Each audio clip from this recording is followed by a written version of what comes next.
Radio Madhuban 90.4 FM पर दोस्तों आप सभी का स्वागत है मन की आंखों से इस कार्यक्रम में।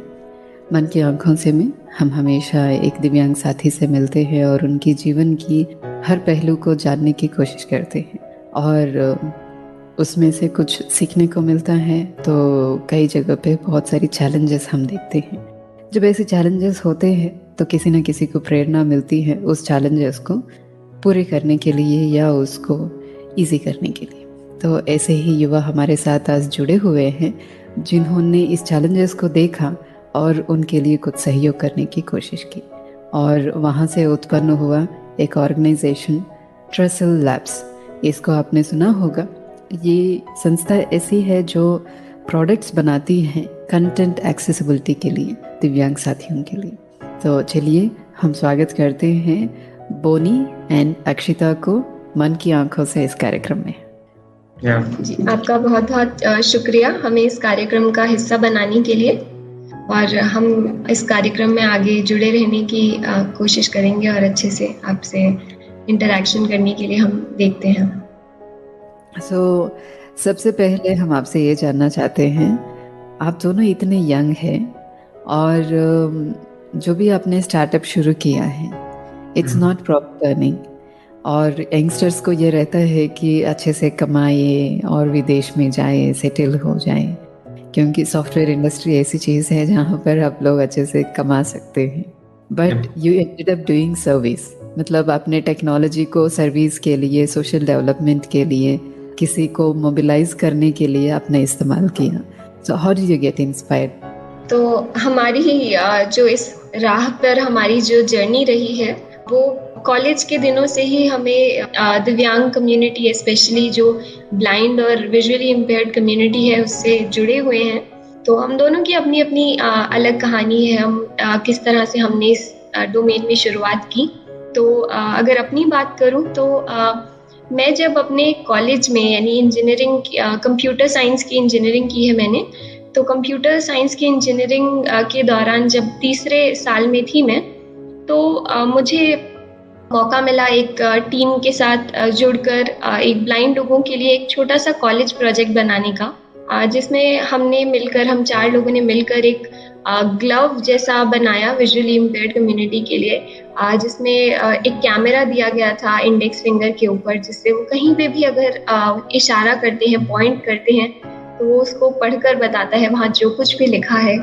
और साथ ही साथ उसमें ऑब्स्टैकल डिटेक्शन, यानी सामने कोई चीज़ है, कोई व्यक्ति है, उसके बारे में उनको सूचित करने के लिए ऑब्स्टैकल डिटेक्शन यूज़ किया गया था, जिससे उनकी जो रिस्ट है उस पर हल्के से वाइब्रेशन के जरिए उन्हें पता चलता था कि लेफ्ट की तरफ अगर कुछ है तो लेफ्ट वाइब्रेशन और राइट की तरफ कुछ है तो राइट वाइब्रेशन।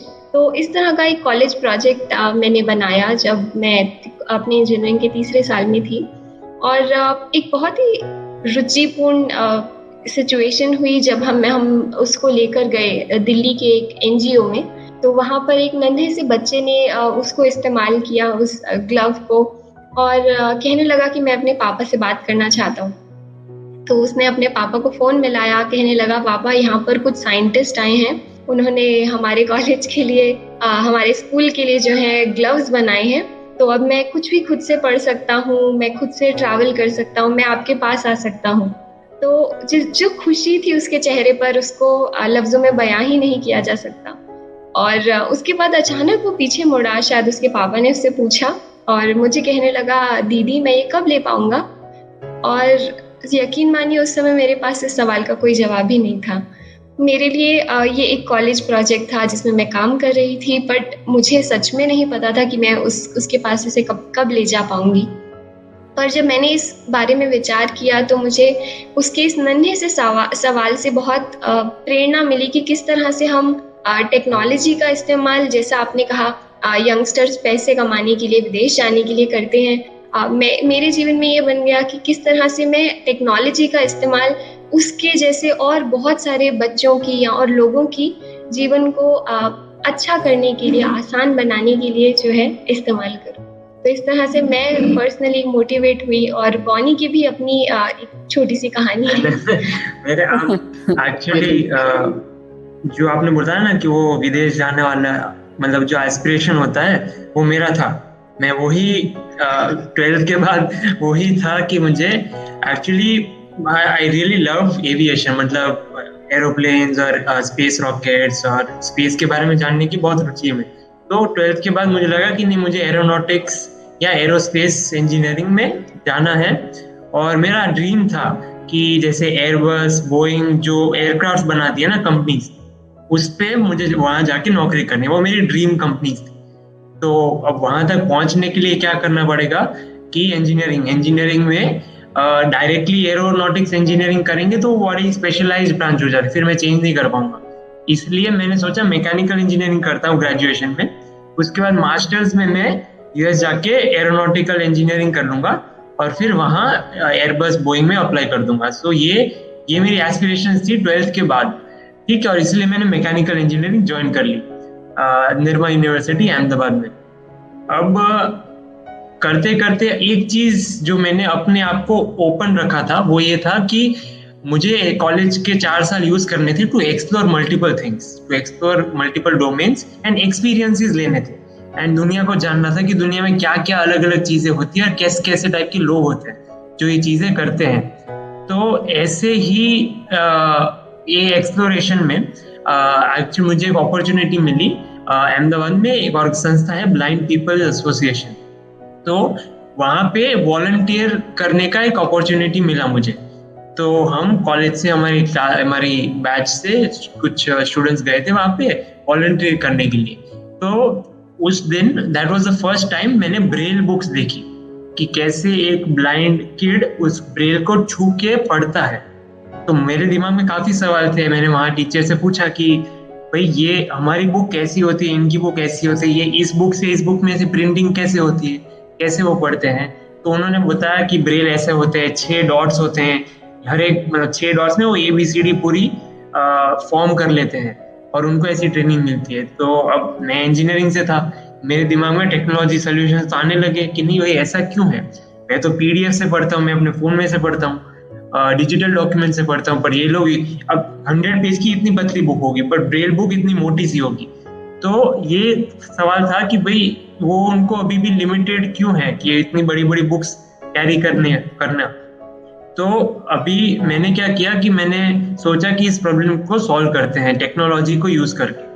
तो द आइडिया ये था कि कोई भी अगर कोई डिजिटल फाइल अगर मैं इनपुट दूं तो उसमें सपोज बॉनी लिखा है या अक्षिता लिखा है, तो वो डिजिटली ब्रेल में कन्वर्ट होके वो स्टूडेंट वो पेपर पे टच करके ऐसे मतलब डिजिटली वो ऊपर नीचे पिन्स होती रहेंगी ताकि वो कैरेक्टर्स को छू के एक ब्लाइंड स्टूडेंट पढ़ सके।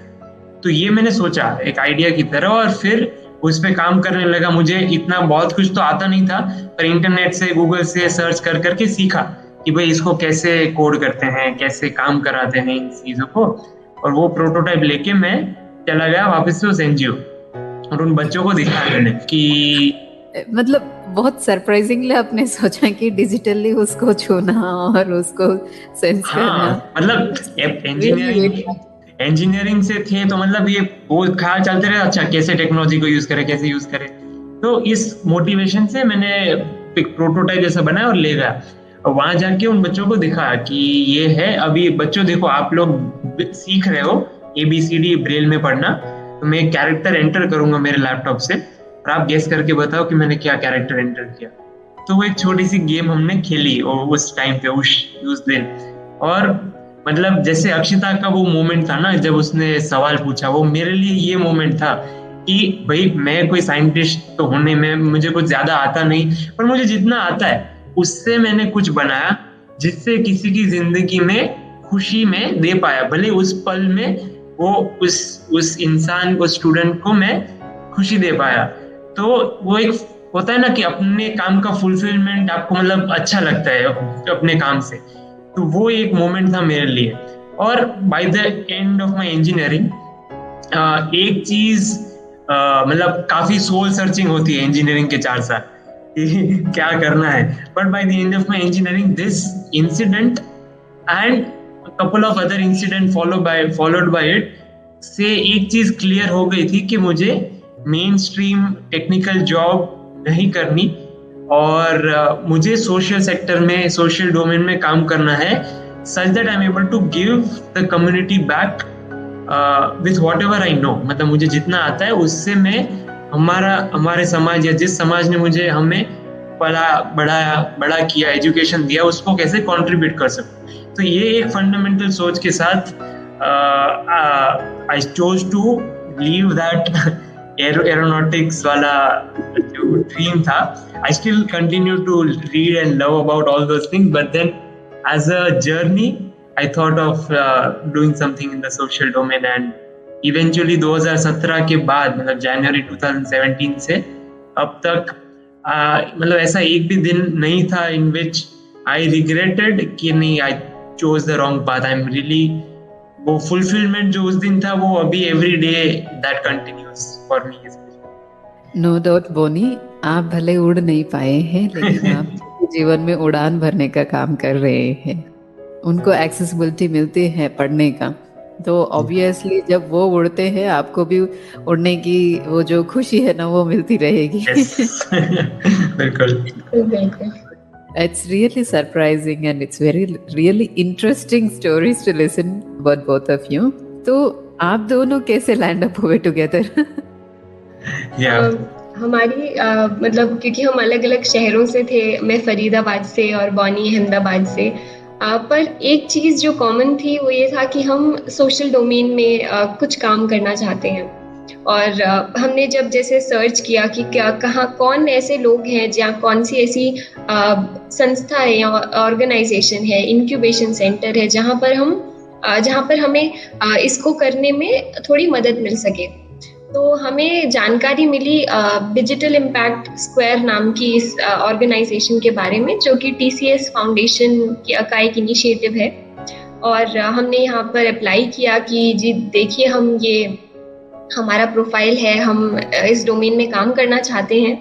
तो डिजिटल इम्पैक्ट स्क्वायर की एक खास बात यह है कि जैसे कॉलेज से निकले हुए बच्चों को, स्टूडेंट्स को, या जो सोशली मोटिवेटेड हैं जीवन में कुछ करने के लिए, उनको वो ट्रेनिंग देते हैं, सिखाते हैं, अच्छे मेंटर्स देते हैं। वहीं पर हमें जो हमारे मेंटर हैं मिस्टर भानु प्रसाद, उनसे हमारी मुलाकात हुई और अभी तक उनका साथ हमारे लिए बना हुआ है। तो उनके साथ हमने काफ़ी चीज़ें सीखी। एक चीज़, प्रोडक्ट को बनाने से लेके किस तरह से यूज़र्स तक उनको पहुंचाएं, उनका इम्पैक्ट कैसे हम मैप कर सकते हैं। और ना सिर्फ ये, बल्कि इसको किस तरह से हम एक चैरिटी की तरह नज़र से ना देख के किस तरह से हम इसको एक बिजनेस की तरह से ले सकें। तो सोशल इनोवेशन ही नहीं, सोशल एंटरप्रेन्योरशिप के बारे में भी हमें काफ़ी कुछ वहाँ से सीखने को मिला, उन सभी मेंटर्स के सपोर्ट से। और वहाँ पे उस संस्था में हम एक दूसरे से मिले और वहाँ पे उन्होंने हमें टीम अप किया कि आप दोनों ही विजुअल इम्पेयरमेंट के डोमेन में काम करते हैं, आप इसी में काम करना चाहते हैं, तो क्यों ना आप लोग साथ मिलकर इस डोमेन में काम करें। साथ साथ हमें कुछ और भी हमारे टीम मेंबर्स हमसे जुड़े, जो कि थोड़े समय बाद कभी जुड़े कभी चले गए, पर जो है एक कुछ लोग जो थे जिन्होंने ये लिया कि मतलब एक मकसद बना लिया कि इसको हमें आगे लेके जाना ही है। तो कुछ लोग आए गए, पर कुछ लोग जुड़े रहे और अभी तक ये जर्नी 3 साल से ज्यादा हो चुके हैं हमें, और अभी तक ये जर्नी जो है कायम है। इस वजह से एक पॉइंट ऐड करना चाहूंगा। मतलब अगर हम सोचे ना कि मतलब इंजीनियरिंग ग्रेजुएट्स हैं दोनों, ठीक है, एंड मोस्टली हमारी टीम में सारे लोग, पर एक चीज होती है, मतलब एक इंजीनियरिंग माइंडसेट होता है कि अच्छा यहाँ पे टेक्नोलॉजी है, ये प्रॉब्लम है, कैसे मैं टेक्नोलॉजी को यूज करके प्रॉब्लम को सॉल्व करूं, जैसे मैंने किया था, ठीक है। पर एक चीज जो थी, मतलब एक लर्निंग की जो चाह होती है कि नहीं, मतलब मुझे ऐसा लगता है कि ये चीजें, दुनिया ऐसी चलती है, बट क्या सही में ऐसी चलती है? तो the role of somebody who is, मतलब एक इकोसिस्टम का एक्सेस जब आपको मिलता है, मतलब कोई मेंटर चाहिए आपको जो आपको गाइड कर सके, जो बताए कि ये सही है, ये गलत है। क्योंकि इंजीनियरिंग के बाद वो मतलब कच्चा गड़ा होता है अभी कि मतलब गलतियां हो सकती हैं, और कैसे अगर सही डायरेक्शन में गाइडेंस मिले तो ये मोटिवेशन जो है ना वो सस्टेन रहेगा। वरना क्या है कि मतलब मोटिवेशन होता है, but then over a period of time fizzle out हो जाता है।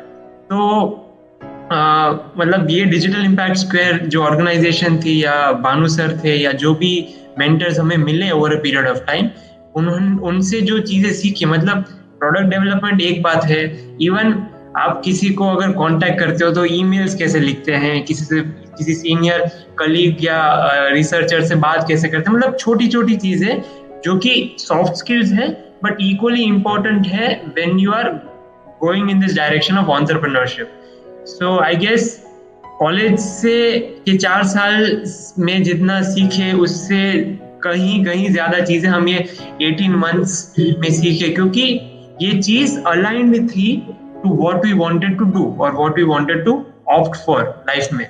तो मतलब वो एक क्रिटिकल रोल था इंक्यूबेशन का, जिसने ऐसी जर्नी को कैटापोल्ट कर दिया कि नहीं, मतलब हमें विश्वास दिया कि नहीं हम कर सकते, और फिर इवेंचुअली हमें कनेक्ट्स और उससे प्रोडक्ट पे भी विश्वास दिया कि नहीं तुमने जो बनाया है वो भी लोग बाय कर सकते हैं, उसको आप सेल कर सकते हैं। तो वो कॉन्फिडेंस जो है ऑफ बीइंग एन एंटरप्रेन्योर ये इस ऑर्गेनाइजेशन से आया, और डेफिनेटली अगर मैं करता शायद नहीं हो पाता, अगर अक्षता करती शायद नहीं हो पाता। तो ये इंडिविजुअल एफर्ट्स को कैसे कलेक्टिव एफर्ट और कलेक्टिव विजन में ट्रांसलेट करें, वो इस ऑर्गेनाइजेशन और प्री इंक्यूबेशन के थ्रू हमें मिला। तो we are really thankful the way life has evolved हमारे कॉलेज से लेके स्टार्टिंग ट्रेसल लैब्स। साथ ही साथ हम ये नहीं कहते कि हमने जो है कम्युनिटी के लिए कुछ बनाया है, हमने रादर उनके साथ मिलकर बनाया है। जितना हमें हमारे मेंटर्स से सीखने को मिला उससे कहीं ज्यादा हमें कम्युनिटी से सीखने को मिला, क्योंकि हमारी सोच अलग होती है। हम सोचते हैं कि अरे अगर कोई ब्लाइंड है तो वो सड़क कैसे पार करता होगा, या अगर कोई महिला है तो वो खाना कैसे बनाती होंगी, या अगर कोई पीएचडी स्टूडेंट है तो अरे वो इतना सारा रिसर्च में तो बहुत सब चीजें पढ़नी होती हैं तो वो कैसे पढ़ते होंगे। तो ये सब सवाल हमारे मन में अक्सर रह जाते हैं। या कोई नौकरी कर रहा है तो वो किस तरह से ऑफिस जाता होगा, काम करता होगा, क्योंकि वहाँ ऑफिस में तो उसको हर कोई ब्रेल में चीजें करके नहीं देता होगा, या उसको रिकॉर्डिंग नहीं मिलती। तो ये सब छोटे छोटे सवाल के जवाब हमने कम्युनिटी से जब हमने इंटरैक्ट किया, ऑलमोस्ट 6 महीने हमने सिर्फ जो कम्युनिटी के लोगों से बातचीत की, उनको समझा, उनके दुविधा को, चैलेंजेस को समझा, और उसके बाद हमने सोचा कि अच्छा तो ये चैलेंजेस हैं, अब हम क्या कर सकते हैं। तो वो जो समझ थी वो हमें कम्युनिटी से जो मिली, और उसके बाद एक एक चीज हमने थोड़ा बनाते थे, फिर उनको दिखाते थे कि अब ये सही है। तो उससे जो वो फीडबैक हमें मिलता रहा, और उनके साथ से ही हम ये जो भी कुछ बना पाए, वो वहीं से हमें ये सब बहुत कुछ सीखने को मिला है।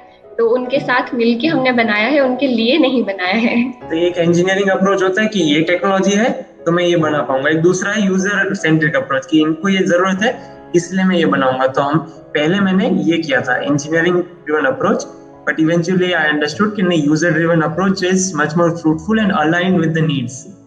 ट्रू, क्योंकि अल्टीमेटली आप जो प्रोडक्ट बनाते हैं अगर वो यूजर फ्रेंडली नहीं है तो आपके आविष्कार का भी कोई मतलब नहीं रहता है। बिल्कुल। यस, सो बहुत अच्छी इंस्पिरेशंस है आपकी स्टोरी के पीछे, एंड जैसे आपने कहा कि एक मेंटर की बहुत ज़रूरी है, ये भी अप्रिशिएट करने वाली बात है कि आजकल की यंगस्टर्स को कोई बड़े गाइड करे ये चीज़ें इतना जल्दी पसंद नहीं आते हैं। वो अपनी तरीके से ही जीना चाहते हैं, वो खुद ही एक्सपेरिमेंट करे, खुद ही गिरे, खुद ही मलम लगाए उस तरीके से। बट ये बोथ आर वेरी गुड। सो अपने बड़ों से, साथियों से और समुदाय से, हर किसी से सीखते, सिखाते, समझते आगे बढ़े हैं, और बहुत अच्छी एक नॉलेज को आपने अपने साथ लिया है। सो जैसे आप दोनों का एक संस्था का नाम बनाए हैं ट्रेसल लैब्स, तो ये इसका मीनिंग क्या है और ये ट्रेसल लैब्स नाम क्यों रखा है आपने? ये नाम रखने के पीछे की भी स्टोरी थोड़ी फनी सी थी, और इंजीनियरिंग से थोड़ा इसका अलाइनमेंट भी है। सो वी आर थिंकिंग कि क्या नाम रखे कंपनी का, व्हाट इज आवर विजन। तो हमने क्या किया, as an exercise, internal exercise, we jotted down, मतलब हमने लिखे कि क्या क्या, what will our company stand for. ठीक है, जैसे टाटा है, टाटा सुनते तो ट्रस्ट, एक वो फीलिंग आती है। तो ब्रांड एसोसिएशन, ब्रांड वैल्यू क्या है। तो ऐसे when we listed it down, one of the key things जो सब कॉमन था सबके थॉट प्रोसेस में, वो ये था कि we are enabling the community to empower themselves. मतलब एक आप मदद नहीं कर रहे हो किसी को, आप एम्पावर कर रहे हो कि वो खुद से कुछ चीजें कर पाए. So you are supporting people to empower themselves. तो ये कुछ कीवर्ड्स है, सपोर्ट, एम्पावरमेंट. तो इसको हम फिर सोच रहे थे कि what would be a good word for the name of the company. So the word trestle, ठीक है, अगर हम उसको गूगल करें, उसका डिक्शनरी मीनिंग देखें, सो ट्रेसल मीन्स सपोर्ट, ठीक है. To give you, that's a civil engineering term. So basically आपने अगर हावड़ा ब्रिज देखा होगा, तो हावड़ा ब्रिज कैसा है, वैसे जिगजैग जिगजैग जिगजैग ऐसे स्ट्रक्चर्स होते हैं. तो ट्रेसल का कोर मीनिंग होता है स्ट्रक्चर जो ऐसे इन्वर्टेड वी शेप का है और इसके ऊपर एक हॉरिजॉन्टल बीम है. तो ये यूनिट जो है उसको ट्रेसल बोलते हैं, एंड ट्रेसल मींस सपोर्ट. आपने देखा होगा इस यूनिट को मल्टीप्लाई करता जाओ तो पूरा वो हावड़ा ब्रिज बन जाएगा. सो एक कड़ी इन अ होल सिस्टम जो कि वो स्ट्रक्चर को सपोर्ट करती है. तो we wanted to be that support for the community, and hence the word trestle. Labs we added because we wanted to show the innovativeness or the experimental nature of the company. मतलब वो experiment show करना था कि मतलब हम ऐसा नहीं कि हमने ये प्रोडक्ट बनाया तो हम वो सेल करेंगे. We wanted to show a continuous process कि नहीं, we'll keep innovating, we'll keep experiment to make sure that the product that we offer always stays relevant to our end user. मतलब उनकी needs के हिसाब से products को कैसे हम बदलते रहते हैं. तो एक्सपेरिमेंटल नेचर को डिफाइन करने के लिए हमने ये वर्ड लैब्स डाला. So support plus that experimental nature give is the meaning behind trestle labs. Nice. तो बचपना और पढ़ाई जानी नहीं चाहिए. यस, बिल्कुल. कभी आप उसको नाम को पढ़ते या सुनते हैं, फिर जैसे आपने अभी हम मुझे एक्सप्लेन किया, so it is a new learning for me कि इंजीनियरिंग में कोई शब्द होता है. ओके. तो आपकी पर्सनल इंस्पिरेशंस और एजुकेशन को हम जानते हैं और आगे बढ़ते हैं. तो एक्चुअली हम प्रोडक्ट्स के ऊपर अभी आते हैं जो आपने बनाया है. जैसे हम एक सॉफ्टवेयर का नाम सुनते हैं कीबोर्डेस्क, और मेरे ख्याल से आपने उसका एप्लीकेशन भी बनाया हुआ है. तो ये कैसे काम करता है और ये कैसे मदद करता है जो हमारे वीआई है या विजुअली इम्पेयर्ड कम्युनिटी? बिल्कुल, जैसा कि आपने कहा, कीबो जो है हमारा प्रोडक्ट, उसमें हमने तीन मतलब कीबो नाम के अंडर हमने तीन जो है अलग अलग प्रोडक्ट बनाए हैं अलग अलग नीड को सेटिस्फाई करने के लिए. तो जैसे हम देखें हमारे आसपास किस तरह का कंटेंट रहता है. कुछ चीज़ें हार्ड कॉपी, प्रिंटेड या हैंड रिटन नोट्स होते हैं, हाथ से लिख के कुछ नोट बनाया गया है, या फिर कुछ डिजिटल डॉक्यूमेंट्स होते हैं. कुछ तस्वीरें होती हैं, कुछ ऑडियो रिकॉर्डिंग रहती है, या कोई पीडीएफ फाइल रहती है, वर्ड का डॉक्यूमेंट रहता है. हम इन सभी चीज़ों से पढ़ते हैं. तो हमने जब एक विजुअली इम्पेयर्ड स्टूडेंट या एक व्यक्ति की जर्नी समझने की कोशिश की, तो यूँ मानिए कि जैसे हमें कोई किताब पढ़नी है, तो आज मैं किताब बाजार से लेकर आई और पन्ना खोला, इंडेक्स में जाके देखा, चलो चैप्टर 1 चलो पढ़ना शुरू कर दिया. फिर अगर वो मेरे एग्जाम की कोई किताब है, मैं उसमें अंडरलाइन करती हूँ, नोट्स लिख देती हूँ बाजू में कि मुझे याद रहे कि मैंने क्या पढ़ा है. पर जब हमने एक विजुअली इम्पेयर्ड पर्सन की जर्नी समझने की कोशिश की, तो उन्हें जैसे स्कूल से या कॉलेज से कभी प्रिंटेड किताबें मिल जाती हैं. अभी कोविड के समय में उनको काफ़ी सारी चीज़ें जो थी वो डिजिटल पीडीएफ की फॉर्म में भी मिलने लगी. तो टीचर्स फटाफट फोटो खींच के पीडीएफ बना के उन्हें भेजने लगे. तो उनके लिए जो पढ़ने की जर्नी थी, यदि उन्हें प्रिंटेड बुक मिलती है तो वो एक रिकॉर्डिंग स्टूडियो को या एनजीओ को देते हैं उसे रिकॉर्ड करने के लिए. तो लगभग एक यूँ माने कि 500 पन्ने की अगर किताब है, तो उसको रिकॉर्ड होने में लगभग 4 से 6 हफ्ते जैसा समय लग जाता था. तो कभी कभी ऐसा होता था कि किताब रिकॉर्डिंग के लिए दी है, पर एग्जाम सर पर है और किताब अभी तक आई नहीं है. और यदि किताब ऑडियो रिकॉर्डिंग में मिल भी जाए, तो उसको मतलब सेम किताब को 2 घंटे तक वो सुनते हैं, पर वो हमारी तरह नोट्स नहीं बना पाते, चीज़ें अंडरलाइन नहीं कर पाते, लिख नहीं पाते. तो ये जो हमें डिफरेंस देखने को मिला, हमने कहा अरे उनकी कंटेंट एक्सेसिबिलिटी के साथ साथ जो लर्निंग की जर्नी है, चीज़ें सीखने की, वो भी कहीं ना कहीं इसकी वजह से सफ़र कर रही है। तो किस तरह से हम उसको थोड़ा बदल सकें। तो कीबो जो है, जिसमें 3 प्रोडक्ट दिए गए हैं। तो पहला है कीबो मोबाइल एप्लीकेशन, जो कि फ़ोन पर प्ले स्टोर पर उपलब्ध है। KIBO सर्च करने पर आप उसको फ्री में इंस्टॉल करके, डाउनलोड करके यूज़ कर सकते हैं। उसमें अलग अलग तरह के फीचर्स दिए गए हैं, जैसे कोई भी प्रिंटेड, हैंड रिटन और डिजिटल कंटेंट का सपोर्ट है। सबसे अच्छी बात यह है कि वो 12 भारतीय भाषाओं के लिए सपोर्टिव है। तो कुछ भी अगर कंटेंट है, जैसे मुझे कोई फोटो किसी ने व्हाट्सएप पर भेजी, या कोई PDF ईमेल पे आया, या वर्ड फाइल आई, EPUB बुक या डेजी बुक मुझे मिली, ऑडियो रिकॉर्डिंग किसी NGO से मैं लेकर आई हूँ, वो सभी चीज़ें किसी भी भाषा में अगर हैं तो कीबो मुझे उसको पढ़कर बताता है रियल टाइम में। साथ ही साथ यदि मुझे कोई बुक, नई किताब मैं पढ़ना चाहती हूँ, तो हमने उसमें जो हमारे डिजिटल लाइब्रेरी पार्टनर्स हैं, उनकी सहायता से लगभग 1 मिलियन यानी 1 मिलियन से ज़्यादा किताबें जो हैं उसमें उनको दी हैं, जिसे वो सर्च करके, डाउनलोड करके नई नई चीज़ें, कुछ कहानियाँ, कुछ स्टेट बोर्ड की किताबें या कुछ भी जो है वो पढ़ सकते हैं आसानी से। तो मोबाइल एप्लीकेशन में हमने सभी की जो है ज़रूरतों का ध्यान रखते हुए ये फीचर्स दिए। साथ ही साथ उसमें एक कैप्चर एंड रीड का ऑप्शन दिया गया कि आप तस्वीर खींचिए और कुछ भी है तो वो आपको पढ़कर बताया जाएगा। कुछ जो है हमारे ब्लाइंड साथी जो है वो काफ़ी आसानी से वो कर पाते हैं, पर जैसे लो विजन है उनके लिए थोड़ा आसान रहता है। पर टोटली ब्लाइंड के लिए समझ पाना कि किस तरह से कैमरे को अलाइन करना है, किस तरह से तस्वीर खींचनी है, थोड़ा मुश्किल रहता है। और जब ये चीज़ हम पढ़ाई में या ऑफिस के कामकाज में नोटिस करते हैं तो वो प्रॉब्लम बढ़ जाती है। तो उसके लिए हमने सोचा कि चलो क्यों ना कुछ नया बनाते हैं, कुछ टॉकिंग टेबल लैंप जैसा। तो यूँ मानिए जैसे हम अगर साइटेड भी कोई है और टेबल लैंप के नीचे किताब रख के हम अक्सर पढ़ते हैं, तो हमने सोचा क्यों ना ऐसा टेबल लैंप बनाया जाए जो खुद पढ़ के किताबें आपको सुनाए।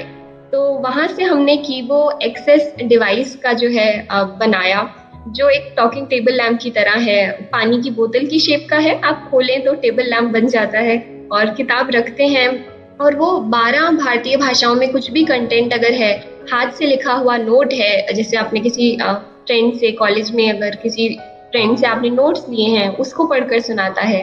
कुछ प्रिंटेड कंटेंट है, उसको पढ़कर सुनाता है। तो इसमें इंग्लिश, हिंदी, संस्कृत, गुजराती, मराठी, पंजाबी, तमिल, तेलुगु, कन्नड़ा, मलयालम, उर्दू, इन सभी भाषाओं का जो है सपोर्ट दिया गया है। तो इसमें कुछ भी कंटेंट है वो पढ़कर सुनाता है। साथ ही साथ इसमें ट्रांसलेशन की सुविधा है। जैसे मुझे इंग्लिश इतने अच्छे से नहीं आती और मैं उसको हिंदी में सुनना चाहती हूँ या किसी दूसरी भाषा में सुनना चाहती हूँ, तो वो उसी टाइम पे वो आप टेबल लैंप जो है वो आपको ट्रांसलेट करके भी उस कंटेंट को जो है बोलकर बताता है। और सबसे हमने एक और चीज़, जो हमने लर्निंग की बात की, किस तरह से वो भी नोट्स बना सकें अपने खुद के, तो उसके लिए भी हमने एक जो है इस डायरेक्शन में हमने काम किया कि वो उस फाइल को डाउनलोड कर सकते हैं वर्ड फॉर्मेट की फाइल में, यानी उसमें वो सेम तरीके से नोट्स बना सकते हैं और अपने नोट्स टाइप कर सकते हैं। साथ ही साथ हमने जो मोबाइल एप्लीकेशन की बात की थी, उसमें हमने ये भी सुविधा दी कि सुनते सुनते अगर आप चाहते हैं कि जैसे ये पूरा पेज है, इसमें से ये पैराग्राफ मैं अंडरलाइन करना चाहता हूँ या इसको नोट बना के रखना चाहता हूँ, तो सुनते सुनते आपने बस एक बटन दबाया और वो जो आपका नोट है वो एक सेपरेट आपकी डिजिटल नोटबुक में जाके सेव हो गया, ताकि आपको फिर से पूरी किताब ना दोहरानी पड़े, केवल जो आपके नोट्स हैं आप उनको रिवाइज कर सकें। तो हमारा फोकस रीडिंग और लर्निंग पे तो रहा ही।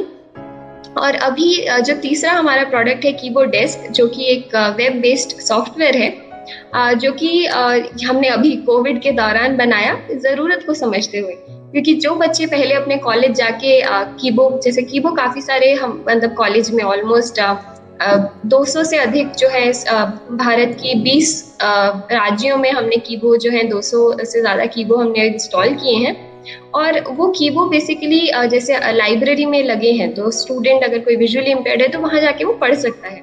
लेकिन अभी लॉकडाउन की वजह से कॉलेज हो गए बंद और बच्चे घर पर उनको किताबें मिलने लगी PDF की फॉर्म में, जो कि काफ़ी हद तक केसेस में रीडेबल नहीं रहती, जैसे इनएक्सेसिबल PDF होती हैं, क्योंकि वो इमेजेस को यानी फोटोग्राफ को जोड़ जोड़ कर बनाई जाती है। तो जो स्कैन्ड इमेज बेस्ड पीडीएफ थी वो ना तो उनका टॉक बैक पढ़ पाता है, ना कोई रीडर पढ़ पाता है।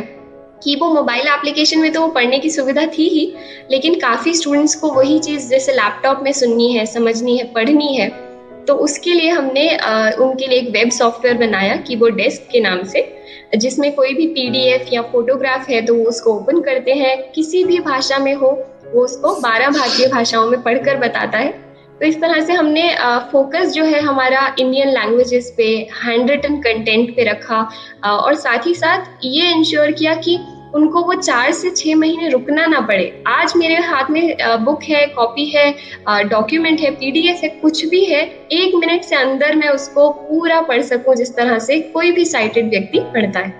तो ये हमारे 3 छोटे छोटे प्रोडक्ट्स हैं जो कि अभी हम इस्तेमाल कर रहे हैं, लोगों तक पहुंचा रहे हैं। जी, तो अभी तक आप लोगों ने ये 3 प्रोडक्ट बनाए हैं या इसके अलावा और भी कोई प्रोडक्ट्स हैं? जी, अभी हमने ये 3 प्रोडक्ट बनाए हैं। पिछले 3 साल से हम इस डोमेन में काम कर रहे हैं, और जो हमारे प्रोडक्ट थे वो हमने 2019 में जुलाई में जो है लॉन्च किए थे। कीबो एक्सेस डिवाइस और कीबो मोबाइल एप्लीकेशन जो है, डेस्क हमने अभी थोड़ा बीटा में लॉन्च किया है क्योंकि वो कोविड के दौरान ही बनाया हमने। तो बस आशा करते हैं कि यूजर्स की वो भी जो है उसी तरह से उनको पसंद आएगा और उनको एम्पावर कर पाएगा आगे जाते हुए। जी, सो ये कीबो क्यों नाम रखा है आपने? कीबो, मुझे लगता है नाम को समझाने वाला हैट मैं पहन रहा हूँ। कीबो, अनदर इंटरेस्टिंग स्टोरी इज कि अगेन सेम एक्सरसाइज की कि what will our product, company का विजन हो गया support and experimental nature, product का क्या होगा। सो एक चीज जो थी वो प्रोडक्ट था अ होप, मतलब एक आशा लोगों की जिंदगी में कि नहीं, मतलब there is light at the end of the tunnel, you know, अभी प्रॉमिस है, फ्यूचर का एक प्रॉमिस है, फ्यूचर ब्राइट है। तो वो वी वांटेड कि कीबो मतलब हमारा प्रोडक्ट एक होप की तरह आए हमारे कम्युनिटी के लाइफ में कि वो आगे और कर पाएंगे जिंदगी में, you know, they can do something in life. So hope word जो है, और हम एक्चुअली फ्रैंकली स्पीकिंग एक छोटा सा नाम रखना चाहते, we didn't want to complicate the product. Actually हमने किया था, पहले हमारे प्रोडक्ट का नाम ग्रेफाइट था, ग्रेफाइट का फिर लोग जब उसको प्रोनाउंस करते थे ग्रेफाइट का ग्राफिक, ग्राफिटी सब बना देते हैं। वो एकदम इनिशियली जब हम प्रोटोटाइप बना रहे थे, मैंने सोचा नहीं ये न्यूज़पेपर वाले कुछ अलग छापते थे और इंटरव्यू में कुछ लोग अलग बोलते थे, सो बोला नहीं ये एम्बिगुअस है, ये कंफ्यूजन क्रिएट कर रहा है, छोटा रखते हैं बट अच्छा रखते हैं। So then we actually looked for words in other different languages. So Kibo is actually a Japanese word which means hope. So hope का Japanese translation word जो है वो है Kibo. And Kibo internally it also means for us knowledge in a box. So उसका एक acronym short form भी बन रहा था और एक literal meaning भी था और छोटा था, more importantly, जो लोगों को समझ में आ जाए. So that's how Kibo came into existence and it's been widely, लोगों को ट्रेसल लैब्स नहीं पता होता पर लोगों को कीबो पता होता है। ट्रूली, क्योंकि प्रोडक्ट फेमस होता है कंपनी से पहले। करेक्ट जी। सो आप लोगों से जब मैं बातचीत करती हूँ ऐसा लगता है कि मैं इंजीनियर से ही बातचीत कर रही हूँ। Because the kind of automation that you are trying to bring into people's life, ताकि उनके पढ़ने की कैपेसिटी बढ़े, स्पीड अप हो जाए, एंड देन इंस्टेंट, जो इंजीनियरिंग की एक और क्वालिटी होती है कि इंस्टेंट होना चाहिए हर चीज़। तो मेन स्ट्रीम जो नॉर्मल लाइफस्टाइल होती है उन लोगों के साथ इनको भी आप जोड़ने की जो कोशिश की है, हैट्स ऑफ टू यू।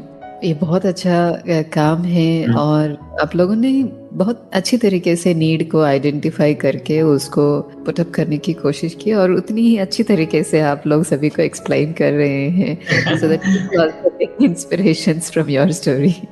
सो अभी तक आप लोगों ने कितने सारे लोगों को आपकी प्रोडक्ट की एक्सेसिबिलिटी दी है या फिर और कितना रीच होना बाकी है? और वन मोर थिंग इज, जैसे ये सोशल सेटअप है, यानी कि समाज की सेवा के लिए आपने ये सब चीज़ें बनाया है, और इसमें बिजनेस एलिमेंट को लेके आना कहीं ना कहीं वो आपकी जो भावनाएं हैं समाज की सेवा करने का, उस पर डिस्टर्बेंस होने की चांसेस होते हैं। तो how did you maintain, how did you sustain your feelings, जो सेवा करने की भावना है और उसमें कंपनी भी? So do you see any balance, या फिर आपको लगता है कि कहीं ना कहीं एक चीज़ को कॉम्प्रोमाइज करना पड़ता है? एक्चुअली मतलब फाउंडेशनल लेवल पे, जैसे अक्षता ने बताया ना, जब हम ये चीज़ हम मेंटर से ही सीखे हैं कि मतलब लोगों का परसेप्शन ये होता है, लोगों को लगता है कि अच्छा ब्लाइंड लोगों के लिए कुछ कर रहे हैं तो या तो एनजीओ है या तो चैरिटेबल ऑर्गेनाइजेशन है। तो ये एक नोशन जो है ना, पब्लिक परसेप्शन, उसको हमें चेंज करना था कि नहीं, मतलब अगर ब्लाइंड पर्सन एक मोबाइल फोन ले रहा है तो वो भी उसके लिए पैसे पे करेगा, और मैं ले रहा हूँ तो मैं भी पे करूंगा।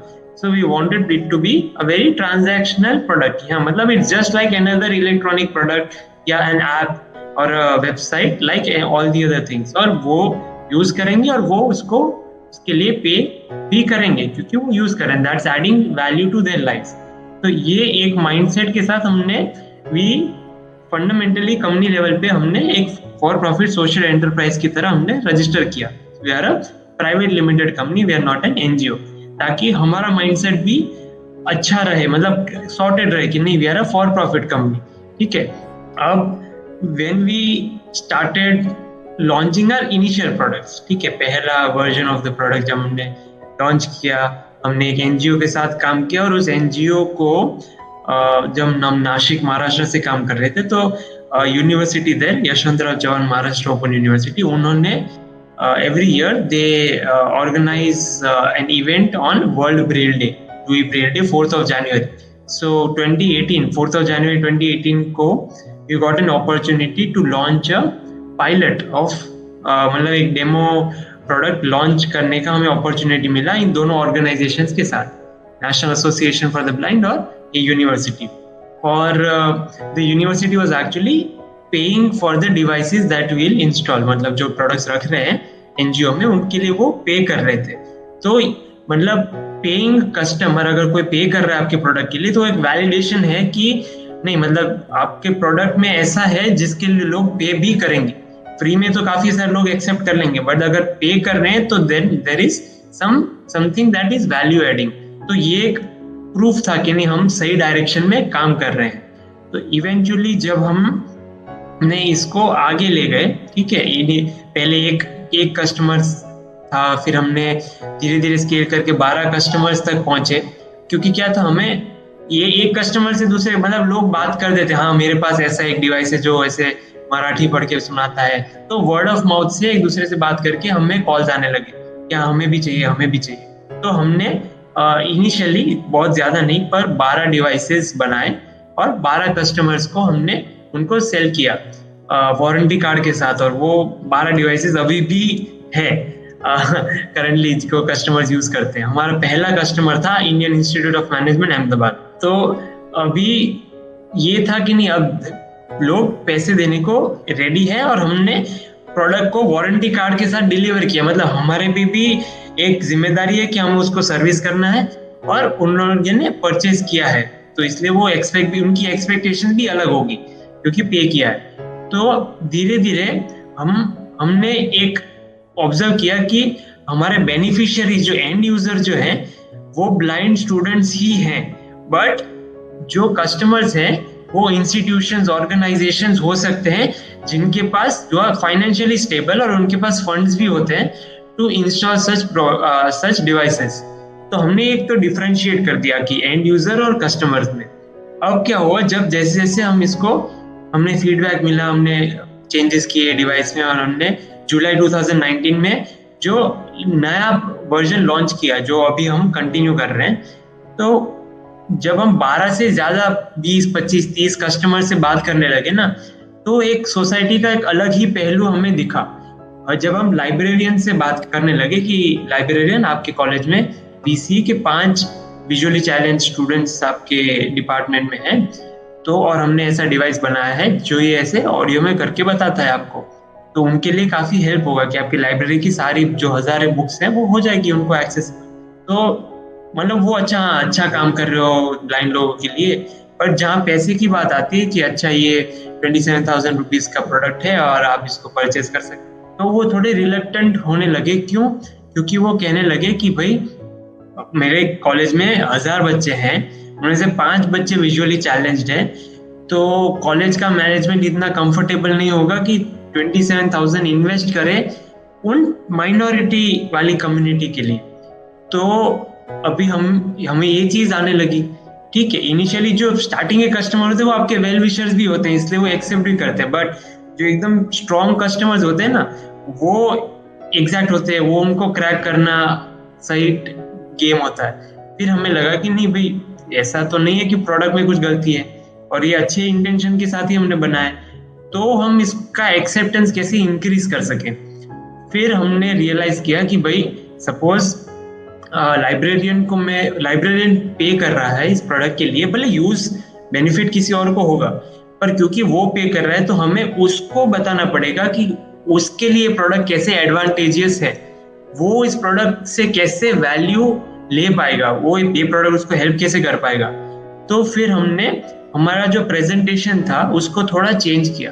हम उनको बोलने लगे कि ब्लाइंड लोगों को तो ऐसे हेल्प करेगा, बट आपको अगर कोई नोटिस मिला, कोई हैंड रिटन डॉक्यूमेंट मिला, कोई जो स्टाफ मेंबर्स ने कोई नोट्स शेयर किए, आप उनको डिजिटाइज कर सकते हैं। सपोज आपके पास मराठी में कोई डॉक्यूमेंट आया और उसको आपको इंग्लिश में करके किसी को सेंड करना है, आप उनको ट्रांसलेट कर सकते हैं। तो उनको हमने भरोसा दिलाया कि आपकी डे टू डे एक्टिविटीज में आप इसको ऐसे यूज कर सकते हैं, ब्लाइंड के लिए ऐसे यूज कर सकते हैं, और आप अपनी डे टू डे एक्टिविटीज में इसको ऐसे यूज कर सकते हैं, ट्रांसलेट कर सकते हैं। फिर उनको वैल्यू दिखी कि हाँ भाई ये मेरे काम की भी चीज है, एंड उनको ये लगा कि इससे मैं मतलब मैं ये भी कह सकता हूँ कि मैं ब्लाइंड स्टूडेंट्स के लिए ये हमने फैसिलिटी क्रिएट की है, और साथ ही साथ मैं ये भी कर सकता हूँ कि मेरे डे टू डे लाइफ में ऐसे यूज हो रहा है। तो ये जो डिफरेंस है कि कस्टमर को भी वैल्यू ऑफर होनी चाहिए, और ये प्रोडक्ट सिर्फ ब्लाइंड के लिए ही प्रोडक्ट नहीं, दिस प्रोडक्ट फॉर एवरीवन।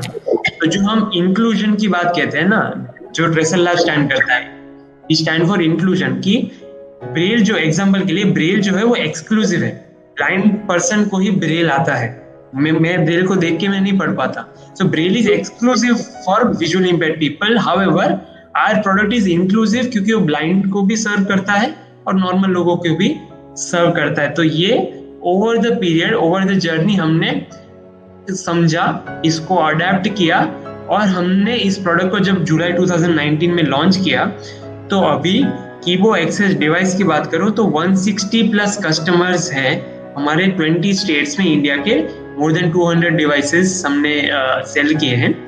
और कीबो मोबाइल एप्लीकेशन की बात करूं, मोबाइल ऐप इंडिविजुअल के लिए, वो ऑर्गेनाइजेशन के लिए नहीं है, वो ब्लाइंड पर्सन खुद ही डाउनलोड करते हैं। तो हमारे 34,000 से ज्यादा यूजर्स हैं अक्रॉस 15 कंट्रीज करंटली, जिन्होंने तकरीबन 35 लाख से ज्यादा डॉक्यूमेंट्स को एक्सेस किया है जुलाई 2019 से अब तक, और अबाउट 2.5 करोड़ मिनट्स, अगर मैं टाइम कितना स्पेंड किया है ऐप में, अगर मैं वो स्टैटिस्टिक्स बताऊं तो 2.5 करोड़ से ज्यादा मिनट्स लोगों ने कीबो ऐप में स्पेंड किए हैं रीडिंग, लर्निंग और वेरियस एक्टिविटीज के लिए। तो ये एक एंगेजमेंट है हमारी ऐप के साथ अबाउट 34,000 यूजर्स का, और काफ़ी अच्छा रिस्पांस मिला है एप्लीकेशन के लिए, डिवाइस के लिए, इवन डेस्क के लिए। सो अब मतलब हमें लगता है कि नहीं, हमने जो सोचा था, जो प्लान किया था, उसको हम एग्जीक्यूट कर पाए, क्योंकि काफ़ी स्टार्टअप्स प्लानिंग और प्रोडक्ट डेवलपमेंट की स्टेज तक कर लेते हैं क्योंकि उनको आता है, पर थोड़े अननोन्स आते हैं जब एग्जीक्यूट करने की कोशिश करते हैं। जैसे हमें भी काफ़ी रोड ब्लॉक्स मिले, लोग ना बोलने लगे ये प्रोडक्ट हम नहीं लेंगे, बट इवेंचुअली हमने तौर तरीके ढूंढे ताकि हम अपने विजन को एग्जीक्यूशन में भी ट्रांसलेट कर पाए। तो दिस हैज बीन हमारा जर्नी और taking the idea to the market and scaling it across India and globally. तो अभी जो डिवाइस है वो 5 कंट्रीज में है, कीनिया, गाना, तंजानिया, सिंगापुर और इंडिया। तो दोस्तों, अभी तक आपने सुना बोनी और अक्षता को, और उनको कैसे इंस्पिरेशन मिला आप सभी के लिए कंटेंट एक्सेसिबिलिटी कराने का और वो आइडिया और वो अनुभव कैसे एक संस्था के रूप में बदल गए हैं। तो कहानी यहीं पे समाप्त नहीं है दोस्तों, आगे और भी है बहुत कुछ जानने का और इस प्रोडक्ट के इन डिटेल भी जानकारियाँ लेने का। तो दोस्तों इंतज़ार करिए अगले हफ्ते तक, सुनते रहिए, मुस्कुराते रहिए। अभी हम आपसे लेते हैं विदाई, फिर मिलेंगे अगले हफ्ते। तब तक के लिए सुनते रहिए, मुस्कुराते रहिए। Radio Madhuban 90.4 FM।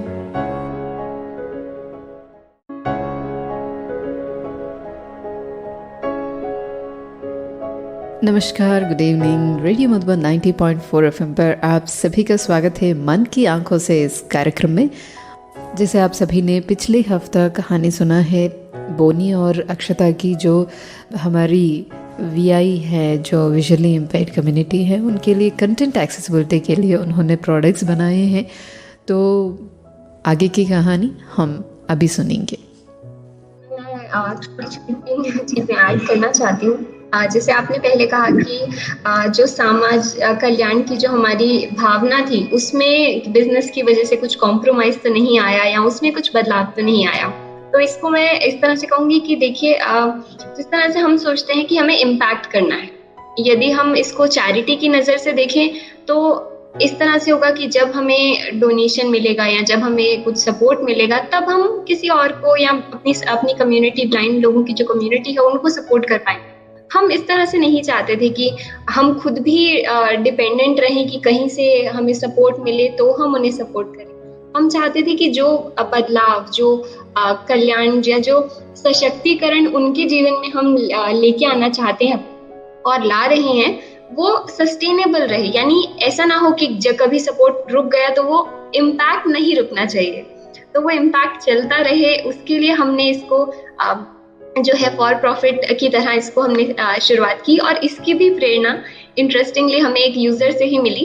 तो हम उनसे पूछ रहे थे कि सर आप बताइए, मतलब जब हम इनिशियली 6 महीने हम समझते थे उनसे कि आपके क्या चैलेंजेस हैं, तो एक व्यक्ति ने बहुत मतलब अच्छे शब्दों में इसको बयान किया कि मैं ना टैक्स पेयर बनना चाहता हूँ। मतलब वो खुद को मतलब वो भी नहीं चाहता था कि उसको कोई चैरिटी की नज़र से देखे। तो हम जो उनको एम्पावर करना चाहते हैं, हम खुद को चैरिटी कैसे बनने देना चाहते, मतलब हम भी बनने नहीं देना चाहते थे। तो हम खुद को भी इस तरह से रखना चाहते थे कि हम उनको जो इम्पैक्ट है उसको हम सस्टेनेबल रख पाएं, उसको आगे बढ़ाते रहें, पर वो रुकना नहीं चाहिए किसी भी रीज़न से। और इसी का जो एग्जाम्पल है हमें इसमें देखने को मिला कि बहुत सारे, जैसे बॉनी ने कहा, हमारे लगभग काफ़ी 200 से ज़्यादा जो हैं प्रोडक्ट्स जो हैं हमने भारत में या दूसरी कंट्रीज़ में इंस्टॉल किए हैं। तो उसमें करीबन 40% यानी 40% जो कस्टमर्स या जो बायर्स रहे हैं, वो इंस्टीट्यूशन ना होके, यानी इंस्टीट्यूशन में जैसे स्कूल, कॉलेज, NGO ना होके करीबन 40% जो हैं वो इंडिविजुअल्स हैं। यानी मैं अगर मैं विजुअली इम्पेयर्ड हूँ, मैं प्रोफेसर हूँ, तो मैं अपने लिए कीबो लेती हूँ।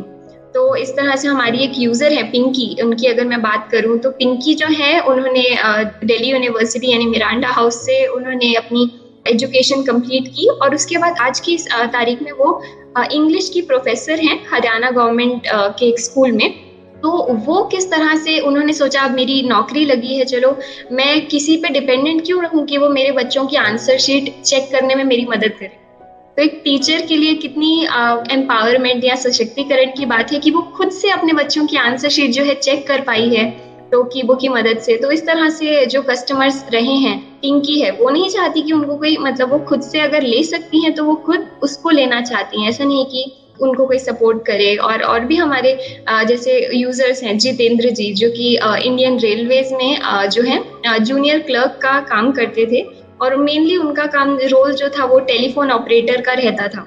लेकिन उनको जब कीबो के बारे में पता चला, उन्होंने लिया, उन्होंने अपने बॉस को भी दिखाया और आज की तारीख में वो अपने जो डिपार्टमेंट है उनका जितना भी कंटेंट डिजिटाइजेशन का काम है या समझने करने का, अपने रिस्पॉन्स लिखने का, वो सब वो खुद कर पाते हैं। तो एक तरह से उनका प्रमोशन हुआ है कि अब वो टेलीफोन ऑपरेटर के साथ और भी बहुत चीज़ें हैं जो वो कर सकते हैं। तो इस तरह से वो इम्पैक्ट कैसे हम सस्टेन कर पा रहे हैं और कैसे कम्युनिटी के मेंबर्स खुद भी चाहते हैं कि वो उनको चैरिटी ना समझा जाए, उनको खुद से वो चीजें करना चाहते हैं, जीवन में आगे बढ़ना चाहते हैं, एस्पिरेशंस रखते हैं हम सभी की तरह। तो ये हमें भी मोटिवेट करता है इसको मतलब इस तरह से आगे ले जाने के लिए। मल्टी डायमेंशनल पर्सनालिटीज को मैं देख रही हूँ अभी जहाँ पे चैरिटी भी है, सेल्फ सस्टेनेबिलिटी भी है और दूसरों को एम्पावर भी कर रहे हैं और खुद भी अपनी फाइनेंशियल स्टेबिलिटी को मेंटेन कर रहे हैं। It's really a good combo है और वो आपको भी की होप दे रही है। बिल्कुल जी। बहुत अच्छा लग रहा है आप दोनों से बातचीत करके। एंड जो यंगर जनरेशन है, अभी की जनरेशन में जो भी बच्चे लगता है कि हाँ स्टार्टअप से क्या होने वाला है, और वो भी ऐसे सोशल स्टार्टअप्स जहाँ पर हम दूसरों के लिए बनाए, तो आप उनको कैसे मोटिवेट करना चाहेंगे? इसको अगर हम कहें तो डेफिनेटली जो सोशल मतलब स्टार्टअप्स अलग अलग तरह के होते हैं। कुछ कमर्शियल स्टार्टअप्स हैं, कुछ सोशल स्टार्टअप्स हैं जो कि कम्युनिटी और सोशल वेलफेयर के फील्ड में ज़्यादा काम करते हैं।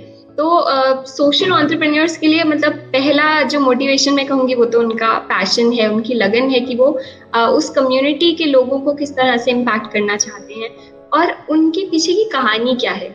मतलब कुछ ऐसा हुआ होगा जो उनको उनके मन को छुआ और उसके बाद उन्होंने उस डायरेक्शन में काम करना शुरू किया। तो सोशल एंटरप्रेन्योरशिप मतलब जितना आप ज़्यादा कम्युनिटी से इंटरैक्ट करते हैं और उनकी जो उनकी फीलिंग्स हैं या उनकी प्रॉब्लम्स हैं उनके साथ एम्पैथाइज कर पाते हैं, यानी उनको अपने आप को उनके शूज में इमेजिन करके चीज़ों को समझ पाते हैं। तो सबसे पहले तो वो लगन है, तो जिसमें वो लगन है वो इस डायरेक्शन में काम करने की शुरुआत करते हैं। और ऐसे बहुत सारे यंगस्टर्स हैं जो आजकल समाज कल्याण और सेवा के प्रति काफ़ी मोटिवेटेड हैं, तो वो डेफिनेटली उस डायरेक्शन में जा सकते हैं। उसके बाद मैं कहूँ कि इसको कंटिन्यू करने का जो है डेफिनेटली जैसा आपने कहा फाइनेंशियल सस्टेनेबिलिटी बहुत इम्पॉर्टेंट है, सिर्फ एक एंटरप्रेन्योर के लिए ही नहीं, उसकी फैमिली के लिए, उनके रिश्तेदारों के लिए, क्योंकि मम्मी पापा जैसे आपको मतलब वो सपोर्ट भी करते हैं पर वो भी आपको एक फाइनेंशियली सस्टेनेबल स्टेबल इंडिविजुअल की तरह देखना चाहते हैं। तो अपने लिए कम्युनिटी के इम्पैक्ट को कंटिन्यू करने के लिए, अपने पेरेंट्स को इक्वली इसमें इन्वॉल्व और मोटिवेटेड रखने के लिए फाइनेंशियल सस्टेनेबिलिटी बहुत ज़रूरी है। और जैसा बॉनी ने कहा कि हम किस तरह से उनको मतलब अपनी फाइनेंशियल सस्टेनेबिलिटी को मेंटेन करते हुए इम्पैक्ट क्रिएट करें, तो सोशल इनोवेशन और एंटरप्रेन्योरशिप में यही डिफरेंस है। इस तरह से उस इनोवेशन को हम सस्टेनेबल बना सकें फाइनेंशियली भी। तो उस तरह से फाइनेंशियल सस्टेनेबिलिटी तो एक चीज़ है ही, अब उसको हमने किस तरह से लिया।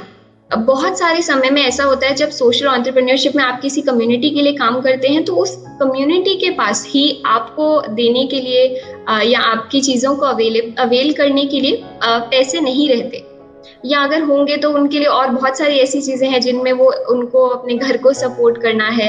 और काफ़ी सारे विजुअली इम्पेयर्ड लोग ऐसे भी हैं जो अपने फैमिली के ओनली ब्रेड विनर्स हैं या अपने फैमिली के ओनली अर्निंग मेंबर हैं।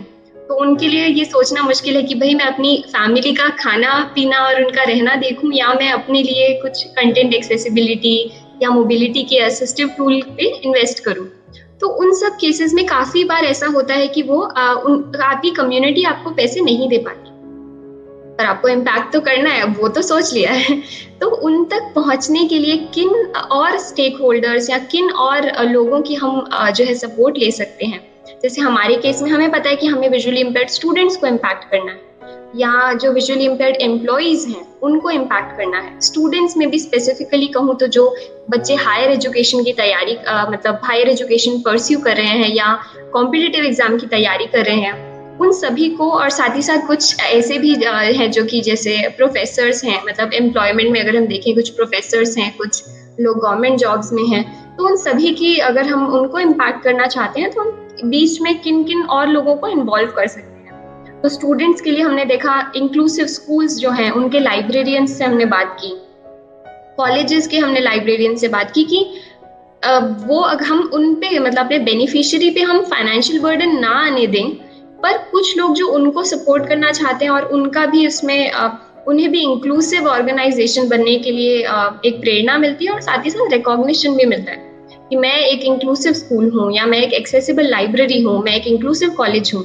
तो उस तरह से हमें काफी सारे लोग जो है सामने आए जिन्होंने बोला कि हाँ मैं उसके लिए पे करूंगा, पर जो मेरे स्कूल या कॉलेज के स्टूडेंट्स इम्पैक्ट होने चाहिए। उसी तरह से हमने अभी रिसेंटली जैसे हम गवर्नमेंट के लोगों से बात करते हैं तो वो देखते हैं कि 1% जो मतलब 3% जो है डिसेबिलिटी के लिए रिजर्वेशन है, जिसमें 1% जो है ब्लाइंड लोगों के लिए रिजर्वेशन रहता है।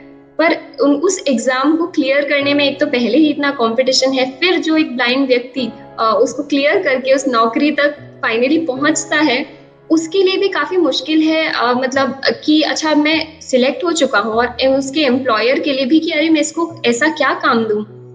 कॉल सबसे आसान समझ आते कि हाँ चलो तुम टेलीफोन का जो है सपोर्ट का काम करो, पर क्यों एक ब्लाइंड व्यक्ति सिर्फ सपोर्ट का ही काम करे जबकि वो सब कर सकते हैं, रिसर्च कर सकते हैं, पीएचडी के बाद प्रोफेसर बन सकते हैं, लॉ पढ़ सकते हैं, मतलब वो सब जो हम करते हैं वो सब कर सकते हैं। तो क्यों उनकी जो है एम्प्लॉयमेंट के बाद एम्प्लॉयर को जो वो समझने का गैप है उसको मीट करने के लिए हम उन्हें ये बताना चाहते हैं कि किस तरह से आप उनको थोड़ा टेक्नोलॉजिकली सपोर्ट कीजिए, तो आप उनको मतलब वो आपकी इतनी मदद करेंगे या इतना अपनी उनकी खुद की प्रोडक्टिविटी एनहांस होगी, जिससे ओवरऑल आपको उनको एज अ बर्डन की तरह नहीं देखना पड़ेगा, आपको एज अ प्रोडक्टिव एम्प्लॉय जो पूरे डिपार्टमेंट का एक चीज एरिया संभालता है उस तरह से आप उन्हें देख सकते हैं।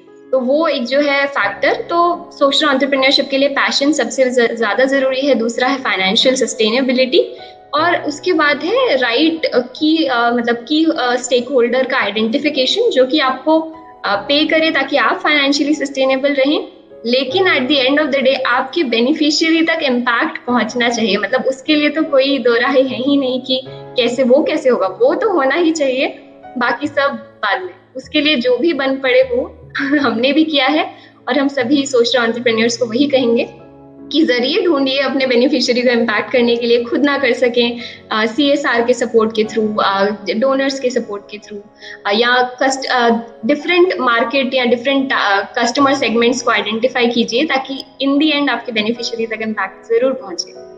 मैं इसको जस्ट 2 वर्ड्स में समराइज कर दूंगा। In terms of if somebody wants to pursue social entrepreneurship के बारे में सोच रहे हैं, करना चाहिए नहीं करना चाहिए, मेरी तरह उस दुविधा में है कि क्या करे, मास्टर्स करें या ये करें, तो मतलब मैं 4 साल पहले जिस पोजीशन पे था और अब जहाँ हूँ ज्यादा कुछ नहीं बदला। बदला है सिर्फ इन दो वर्ड्स की डायरेक्शन में, एक है पर्पस और दूसरा है टाइम। ठीक है, पर्पस की जो क्लैरिटी है in terms of what motivates you, ठीक है। और जैसे अक्षता ने बोला कि अगर कोई पर्सनल इंस्टेंसेस हैं, पर्सनल एनकाउंटर्स हैं, एक्सपीरियंसेस हैं जिसको देख के आपको लगा कि नहीं भाई ये तो एक गलत चीज हो रही है और इसमें I want to play a role, मतलब वो पर्पस मेरा क्लियर है तो ही मैं आगे बढ़ पाऊंगा।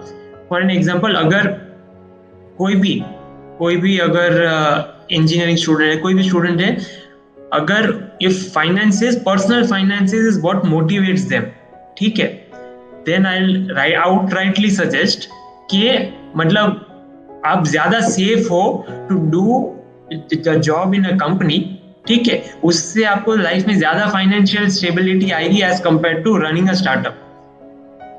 मतलब there's nothing wrong in being motivated by personal finances also, but you need to understand कि मुझे वो मोटिवेट करता है। अगर आपको वो मोटिवेट करता है तो you are better employed at somewhere rather than starting a startup। तो ये एक फंडामेंटल वेरी कोल्ड ट्रूथ है लाइफ का, स्पेशली सोशल एंटरप्रेन्योरशिप का। और if you are actually motivated by a purpose, a social initiative that you want to work towards, बस उतना ही चाहिए। आई थॉट कि नहीं मुझे I want to contribute something back to the community, वो purpose clear था इंजीनियरिंग के time, and उसके बेसिस पे मैं बिल्ड कर पाया ट्रेसल लैब्स को। और that takes me to my second word is time. ठीक है, आपको नहीं आता, कुछ नहीं आता, दैट डज नॉट मैटर कि आपको कितना आता है। All you have to do is give it time and make sure that you do small but continuous effort. मतलब जो लोग कहते हैं ना, द यूनिवर्स कंस्पायर्स, नहीं हो जाएगा, you just need to be there, you just need to continue. 1 साल में नहीं होगा, 2 में होगा, 2 नहीं होगा, 3 में होगा, but if you are on that path, you'll get solutions to all the problems that you have. So purpose and give it time. ऐसा नहीं कि मतलब बेबी को अगर बॉर्न करना है तो आपको 9 महीने देने पड़ेंगे, आप कुछ भी करके जल्दी नहीं कर सकते. So things take time and you need to understand that what you are trying to do would take time beyond what you think कि अच्छा 2 महीने लगने चाहिए, 4 भी हो सकते हैं, 1 साल भी लग सकते हैं. बट अगर पर्पस पे क्लैरिटी है तो then you will continue with it and eventually you'll find solutions to all the problems that are out there. So bas these are the 2 key words that I feel are the reason behind any social entrepreneur. And also in finding the right people. So luckily ऐसा जैसा Bonnie ने कहा कि काफी चीजें थी जो हमें नहीं आती थी, हमने टाइम दिया, फिर भी हर चीज हम सीख के भी करेंगे तो थोड़ा टाइम ज्यादा लग सकता है.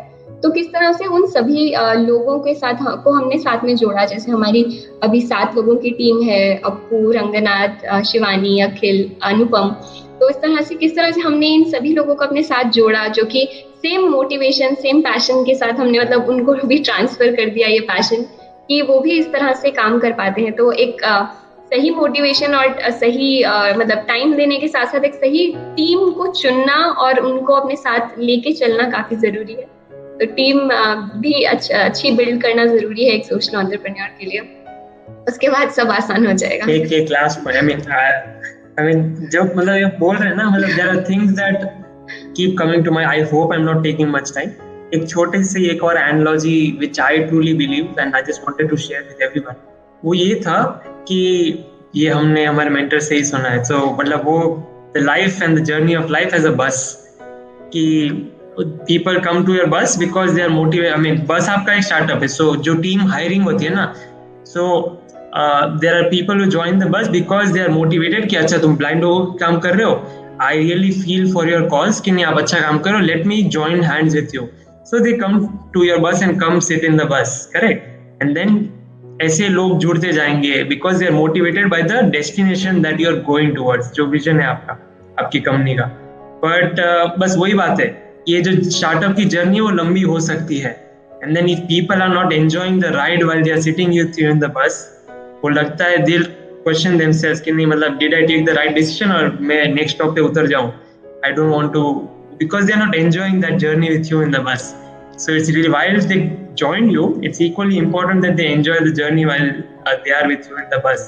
So I guess that analogy also very rightly summarizes the journey of startup and log judna, and then they continue with your vision as well. Social entrepreneur is a bus conductor. Bottom line.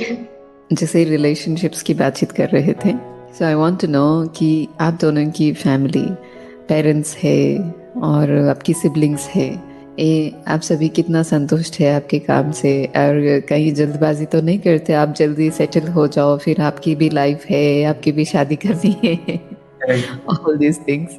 या वो आपकी काम से खुश है कि या आप लोग बहुत अच्छा काम कर रहे हैं, बहुत सारी दुआएं कमा रहे हैं?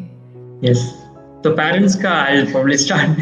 So parents are the foundation stone. मतलब उनके सपोर्ट के बिना you cannot take any step. मतलब there will always be something internally जो even if you go against their will, you'll always feel कि नहीं मतलब I'm not doing it right. So उनका support was very fundamental in both of our journeys. अगर हम अपने दो की बात करूँ और अगर स्पेशली मेरी बात करूँ, so in my journey, while the parents agreed, 100% agreement तो नहीं होता, but then they are like कि नहीं बच्चों के भविष्य के लिए उनको जो करना है करने देते, तो 60-70%, 50% से ऊपर होना चाहिए बस, that's all you need. ठीक है, उसके बाद you can earn the rest of it. तो मेरे लिए भी ऐसा ही था कि वो parents 60-70% convinced थे because they wanted कि नहीं you get into a government job और ना financial stability कैसे आएगी, with genuine concerns. So but I continued to promise them कि I'll try and improve myself every day. ठीक है, मतलब पेरेंट्स के साथ एक्चुअली स्पेशली फादर्स के साथ, my father is a businessman, ठीक है, तो हिज फर्स्ट कंसर्न इज कि भाई कहाँ से भी जैसे भी कमाओ पैसे कहाँ आएंगे, how will you financially sustain yourself and then eventually the family. So मतलब social impact is one part of the story. अब आप मुझे बताओ, I sit with him and then he will be like अच्छा Boni tell me how will you earn. तो ये बहुत 2-3 साल पहले की बात है, when you were not earning at all. तो तब आई मतलब अब इज टॉकिंग टेक्निकली, तो मैं भी उनको टेक्निकली बोलता, पापा एक काम करते हैं, हम एक डील स्ट्राइक करते हैं, ठीक है, बार्टर डील, ठीक है, कि आज मैं यहाँ हूँ, 3 महीने बाद आई फील कि मैं प्रोडक्ट को लॉन्च करूंगा, I have my first customer, ठीक है, और वो हम सेट करते थे, एंड देन 3 महीने बाद we'll again sit back and assess the progress, measure करते हैं, अच्छा भाई तुमने ये बोला था इतना हुआ, कितना हुआ, कहाँ हो आप, ठीक है, are you closer to your dreams और आर यू जस्ट वॉन्डरिंग, आप जस्ट खो गए हो ये इम्पैक्ट की जिंदगी में। तो मेरे फादर का influence on the importance of becoming financially sustainable was one of the key driving factor, कि नहीं भाई मुझे पैसे कैसे भी करके पैसे कमाने ही हैं, एटलीस्ट एक वेंचर से, एल्स आई नो कि वो कोर्स करके मुझे बुला लेंगे and I have to sacrifice what I built, 2 साल में जो बनाया उन सबको छोड़ देना पड़ेगा। तो वो एक बोलते हैं पेरेंट्स के पास वो डंडी स्टिक रहती है कि नहीं मतलब आप भागो वरना मैं आपके पीछे ही भाग रहा हूँ, ठीक है, तो वो एक आप बड़े हो जाते हो, बट वो फिजिकली नहीं बट साइकोलॉजिकली वो स्टिक तो अभी भी रहती है कि नहीं मतलब you need to push yourself. तो ये मोटिवेशन था for me to work hard, and eventually I say जो टर्निंग पॉइंट था फॉर माई पेरेंट्स वाज एक दिवाली में, मतलब आई गेस 2018 की दिवाली में, जब हम बिफोर कोविड जब हम घर घर जाते थे लोगों को स्वीट्स डिस्ट्रीब्यूट करने के लिए, तो आई विविडली रिमेम्बर कि दिवाली से पहले हमने प्रोडक्ट्स इंस्टॉल किए थे गुजरात यूनिवर्सिटी में, तो उन्होंने एक प्रेस आर्टिकल और ये सब थोड़ा इंटरव्यू ये सब किया था, ठीक है, और parents I invited my parents also to be part of that thing, मतलब they feel good right, you know, my moms are very sensitive. My mom kept telling everybody कि अरे बॉनी का टीवी में इंटरव्यू आ रहा है, देखो उन्होंने ये न्यूज वालों ने इंटरव्यू लिया, and she send that link to all the family members कि देखो इतने टाइम में sit in front of the TV, ठीक है, तो वो जो मॉम की एक्साइटमेंट थी, ठीक है, वो that was very evident. My father was little, मुझे वो इमोशन एक्सप्रेस नहीं कर रहे थे, तो आई वाज स्लाइटली डाउटफुल कि नहीं मतलब इज ही कन्विंस्ड नाउ कि नहीं मैंने सक्सेसफुली कुछ किया है नहीं किया। बट ये दिवाली में जब हम गए थे ना, एंड लोग पूछे अच्छा बेटा क्या कर रहे हो, ठीक है, तो पहले पेरेंट्स में थोड़ी इनसिक्योरिटी थी, तो पेरेंट्स हमें कहते थे वो TCS फाउंडेशन में काम करता है, दे डिडंट वांट टू से कि स्टार्टअप कर रहा है, अच्छा ये क्या है नया चीज, तो TCS का नाम ऐसे यूज करते थे पर्दे की तरह।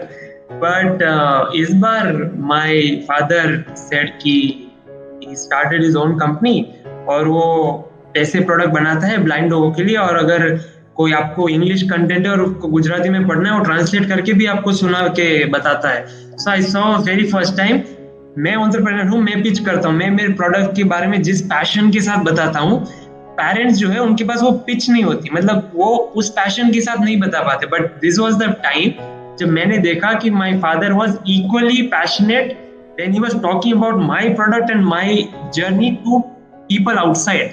तो वो मोमेंट था मेरे लिए जब आई मतलब एक सेंस ऑफ फुलफिलमेंट पेरेंट्स की साइड से कि नहीं अब they are fine with what I do and they have my back, मतलब वो मुझे इसमें सपोर्ट कर रहे हैं, they continue to do so. तो ये एक इंसिडेंट मैंने नरेट किया जहाँ पे एक मीडिया रिकॉग्निशन ने एक रोल प्ले किया। इवेंचुअली कैसे मेरे father he started teaching about my product और माय कंपनी प्राउडली, ऐसे छुप छुप के नहीं, मतलब प्राउडली कि हाँ मतलब बेटा ये कर रहा है। तो ये एक पेरेंट्स की साइड से एक मोटिवेशन और एक ट्रांजिशन मैंने देखा था, वो 60% से 100% का कन्वर्जन जो है। Even I had like a similar thing, like initially parents were a little hesitant कि कैसे बताएं, अरे रिश्तेदार पूछ रहे हैं कॉलेज खत्म हो गया अब क्या कर रही है बेटी। Then I'm like तो I told कि initially मतलब जैसे TCS फाउंडेशन का नाम मैंने मेरे पेरेंट्स ने बहुत यूज किया तो it was like कि अच्छा हाँ वो TCS फाउंडेशन में इंटर्नशिप कर रही है, रिसर्च प्रोजेक्ट है, अच्छा देन 6 महीने बीत गए, then they are like again अच्छा फिर अभी भी रिसर्च कर रही है, क्या कर रही है? तो मैंने कहा नहीं वो रिसर्च प्रोजेक्ट पे काम करेगी ना। अच्छा आपकी बेटी साइंटिस्ट है, मून पे जाएगी क्या? तो दे बिल्ड दैट नॉलेज। अच्छा रिसर्च मतलब चांद पे जाने के लिए ही होगी, कुछ तो वैसा ही होगा। तो then it is like slightly मतलब थोड़ा इनिशियली कुछ समय के लिए उनके लिए भी मुश्किल रहता है बताना करना, खुद समझ पाना, क्योंकि eight the end of the day वो जैसे आपने कहा फाइनेंशियल सस्टेनेबिलिटी और स्टेबिलिटी देखते हैं हमारी। तो उनके लिए भी वही एक मोटिवेटर है और वो हमें मोटिवेट करता है कि किस तरह से हम अपने जीवन में फाइनेंशियल सस्टेनेबिलिटी लाएं, चाहे वो सोशल एंटरप्रेन्योरशिप से हो, ताकि हम अपना पैशन भी फुलफिल कर पा रहे हैं और सस्टेनेबल भी हैं, ताकि उन पेरेंट्स भी और धीरे धीरे मतलब वो भी सीखने लगे, हाँ चलो अब 6 महीने बाद तुम आए, तुमने प्रोडक्ट की वीडियो दिखाई, तुमने वापस आके बताया, अब इतना हमें रिकॉग्निशन मिला, हमें कस्टमर मिले, या हमें मतलब अभी ग्रोथ हो रही है, टीम मेंबर्स ऐड हो रहे हैं, तो उनको लगता है अच्छा मतलब कुछ बढ़ रहा है, एटलीस्ट वो लोग कर रहे हैं, खुद से बच्चे कर रहे हैं, आगे बढ़ रहे हैं, तो उनके लिए मतलब वो रहता है। और काफी मतलब इस केस में जैसे मतलब मेरी मॉम हमेशा से लाइक गवर्नमेंट जॉब में रही हैं और पापा का पहले वो जॉब करते थे, फिर बिजनेस रहा है, तो उनका ये था कि मतलब मैंने उनको देखा है कि मेरे और मेरे भाई के लिए उन्होंने अपनी पूरी लाइफ मतलब हाँ हमें काम करना है ताकि हम अर्न करें, ताकि हम अपने बच्चों को अच्छी एजुकेशन, अच्छी परवरिश, और बाकी जो मेरे दादा दादी हैं उनके मतलब दादी माँ भी नहीं है पर उनकी हेल्थ का ध्यान रख सके, तो उन सभी के लिए मतलब उन्होंने अपनी पूरी लाइफ जो है अर्निंग में लगा दी। और जब वो मुझे देखते हैं तो वो ये कहते हैं कि हाँ मतलब हम ये नहीं चाहते कि तू भी इन सब चीजों के चक्कर में मतलब अपनी लाइफ में वो ना कर पाए जो तू करना चाहती है, क्योंकि फाइनेंशियल सस्टेनेबिलिटी काफी अगर स्ट्रॉन्ग मोटिवेटर बन जाता है तो मतलब उम्र निकल जाती है और हम उससे बाहर नहीं निकल पाते।